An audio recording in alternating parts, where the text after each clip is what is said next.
आ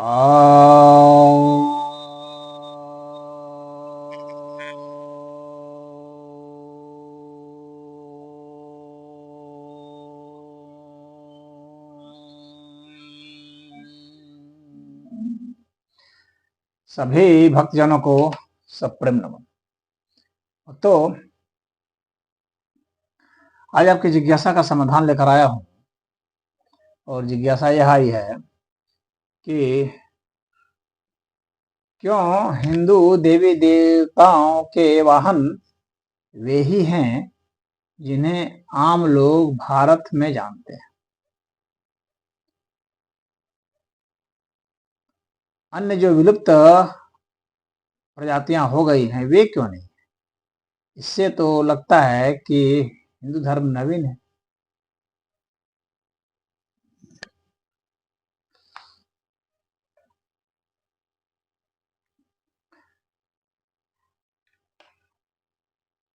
हिंदू देवी देवताओं के जो वाहन हैं वे अमूमन जैसे कि भारत में पाए जाते हैं, मोर हैं, चूहे हैं, शेर हैं, उल्लू हैं, हंस हैं। तो ये सब वाहन बताए गए हैं, या नंदी हैं। तो अब इनकी यह जिज्ञासा, कुछ भैंसे हैं, तो इनकी यह जिज्ञासा है अपनी जगह पर कि क्यों यही हैं जो भारत में पाए जाते हैं। तो पहली बात तो यह समझ लीजिए कि जो यही वाहन हैं, तो यह उचित नहीं है कहना। देखिए, वाहन तो गरुड़ भी बताए गए हैं। तो जो गरुड़ हैं वे अभी तो पाए नहीं जाते हैं, तो विलुप्त हो गए। उसी तरह से डायनासोर भी हैं जो कि विलुप्त प्रजाति, काफी पुराने हैं।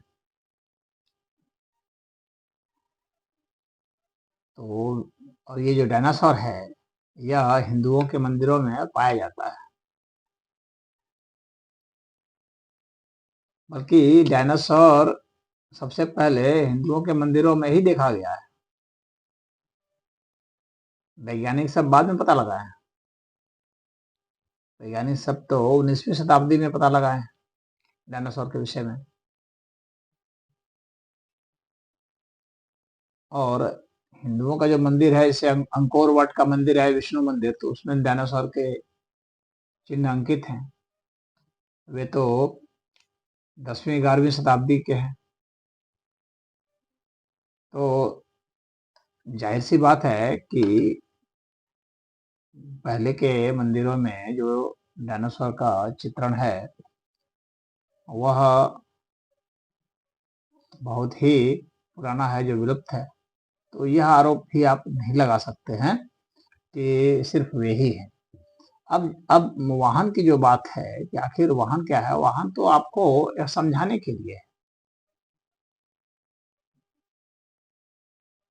जो देवी देवताओं के वाहन बताए गए हैं वो आपको समझाने के लिए है। आध्यात्मिक उसका मीनिंग क्या है, वह एक तरह से सिंबलाइजेशन है, आपको बतलाने के लिए कि किस तरह की चीजों पर आप सवार होंगे कि आपको अपने उस इष्ट की प्राप्ति होगी।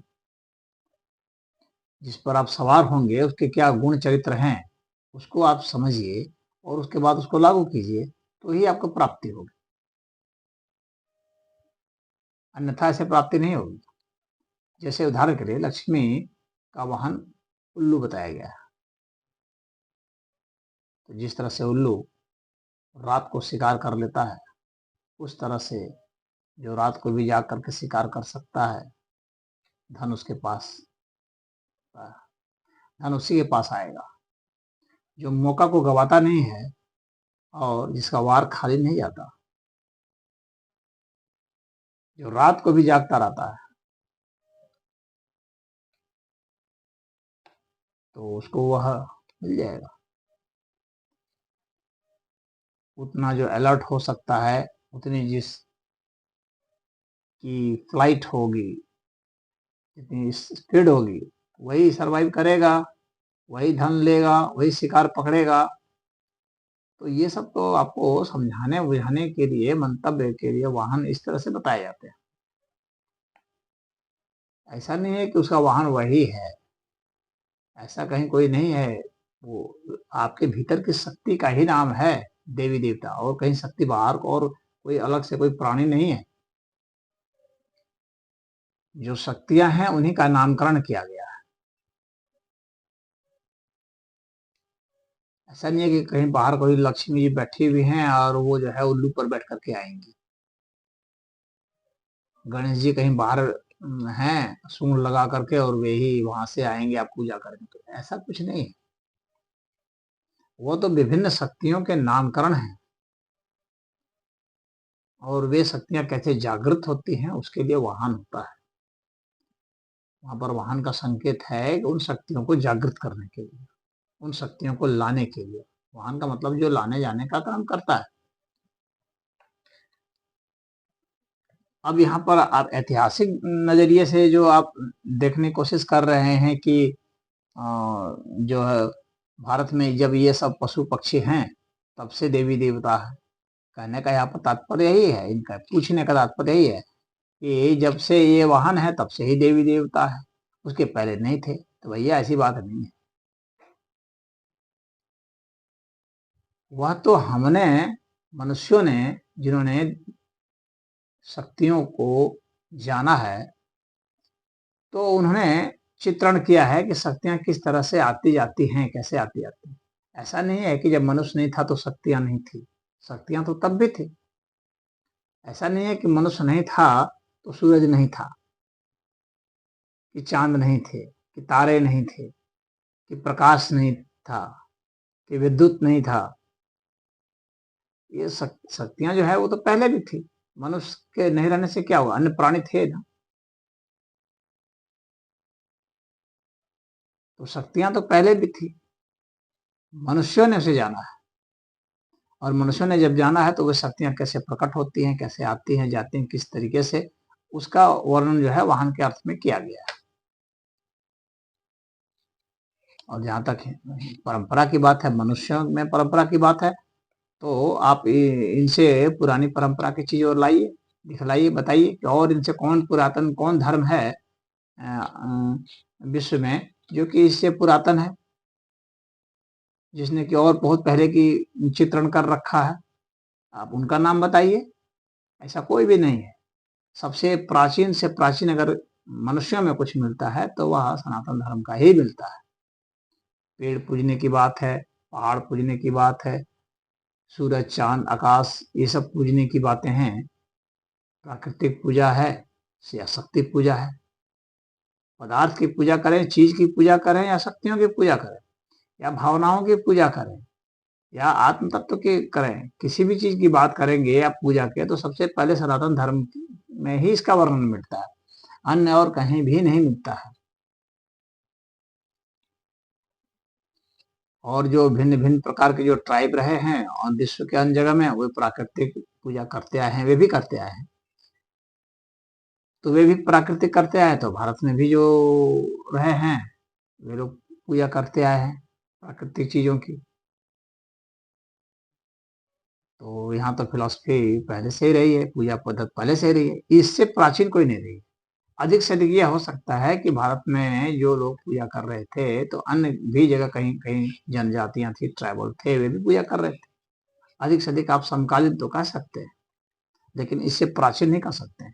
और नवीन तो हिंदू धर्म को नहीं ही कहा जा सकता है, क्योंकि जब मनुष्य ने जो पहले पूजा शुरू की है, तो चाहे वनस्पतियों की हो, चाहे नदियों की हो, चाहे पहाड़ के किए हों, चाहे विद्युत के किए हों, चाहे जिसके भी किए हों, तो उस उन सभी के प्रमाण जो है भारत में, अग्नि की पूजा किए हों,